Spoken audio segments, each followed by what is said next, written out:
തമിഴിൽ കുറേ under rated ആയിട്ടുള്ള ആക്ടേഴ്സ് ഉണ്ട്.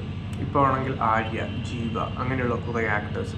ഇപ്പോൾ ഒരു ജീവയുടെ കാര്യം എടുക്കുകയാണെങ്കിൽ റാം എന്ന് പറയുന്ന ഒരു ഗംഭീര സംവിധായകനാണ് ഈ ഒരു പേരൻപ് അങ്ങനെയുള്ള പല പല സിനിമകൾ എടുത്തത്. അതിൽ ജീവയുടെ ഒരു ഗംഭീര പെർഫോമൻസ് ഉള്ള ഒരു മൂവിയാണ് കാട്ടത് തമിഴ്. ആ ഒരു സിനിമ കണ്ടാലറിയാം, ഒരു പ്രാവശ്യം കണ്ടു കഴിഞ്ഞാൽ പിന്നെ കാണാൻ തോന്നാത്ത അത്രയും ആ ഒരു ഡിപ്രഷനും ലോൺലിനെസ്സും അങ്ങനെയുള്ള പല പല സംഭവങ്ങളെക്കുറിച്ച് സംസാരിച്ച ഒരു ഗംഭീര സിനിമ.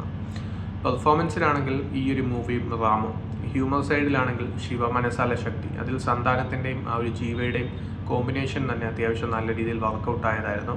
സോ അങ്ങനെയുള്ള പല പല സിനിമകളുള്ള ഒരു രൗദ്രം പോലൊരു ആക്ഷൻ മൂവി, അങ്ങനെയുള്ള ഒരു ഫിൽമോഗ്രഫിയുള്ള ഒരു നടനാണ് ജീവ. അതുപോലെ പല പല സിനിമകൾ. സോ പക്ഷേ ഇപ്പോൾ ഇവിടെ ഈ ഒരു പൊങ്കലിന് ജനനായകൻ മാറ്റിവെച്ചതുകൊണ്ടും ആ ഒരു വാവാത്തിയ പരാശക്തി ഒന്നും വർക്കൗട്ടായുമില്ല ആ ഒരു ഇറങ്ങിയിട്ടും. സോ ഇവിടെ വരുമ്പോഴത്തേക്കും ഈ ഒരു സിനിമ ട്രിപ്പിൾ എന്ന് പറയുന്ന ഈ ഒരു മൂവി വർക്കൗട്ട് ആവാൻ തന്നെ കാരണം ഇതിൻ്റെ ഡയറക്ഷനും ആ ഒരു ആദ്യം തൊട്ട് അവസാനം വരെ എൻഗേജ് ചെയ്യിപ്പിക്കുന്ന ആ ഒരു രീതിയിലുള്ള ഹ്യൂമർ ആണെങ്കിലും ബാക്കിയുള്ള സംഭവങ്ങളാണെങ്കിലും ഒക്കെ തന്നെ വൃത്തിയായി സ്ക്രീനിൽ എത്തിച്ചിരിക്കുന്നു എന്നുള്ളതാണ് ഈ ഒരു സിനിമയുടെ ഹൈലൈറ്റ്. സോ ഈ ഒരു പാർട്ടിയും അപ്പുറത്തെ പാർട്ടിയും തമ്മിലുള്ള പ്രശ്നങ്ങൾ, ജീവയുടെ എതിർ പാർട്ടിയായിട്ടുള്ള പ്രശ്നങ്ങളും, അത് അവരെങ്ങനെയാണ് ഇങ്ങനെയുള്ള പ്രശ്നങ്ങൾ വരുമ്പോൾ ആ ഒരു അവസരം വോട്ടിന് വേണ്ടി യൂസ് ചെയ്യുന്നതെന്നും. ഒരു കല്യാണം നടക്കുന്നു, അതേ സമയത്ത് തന്നെ അപ്പുറത്തെ വീട്ടിലൊരു മരണം നടക്കുന്നു. അപ്പോൾ രണ്ട് പരിപാടി പിറ്റേ ദിവസം രാവിലെ തന്നെ നടത്തണമെന്നുള്ള വാശിയിലും അവർ തമ്മിലുള്ള പ്രശ്നങ്ങളുമൊക്കെ എങ്ങനെയാണ് ബാക്കിയുള്ള ആളുകളെ അഫക്റ്റ് ചെയ്യുന്നത്.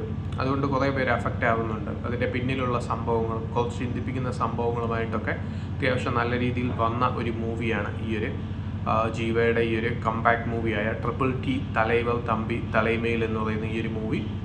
സോ താല്പര്യമുള്ളത് തീർച്ചയായിട്ടും കണ്ടു നോക്കേണ്ട ഒരു മൂവിയാണ്. അത്യാവശ്യം നല്ല രീതിയിൽ ഒരു റിപ്പോർട്ട്സ് കിട്ടിയ മൂവിയുമാണ്. അതിൻ്റെ കൂടെ തന്നെ നല്ലൊരു എക്സ്പീരിയൻസ് നൽകുന്ന മൂവിയുമാണ്.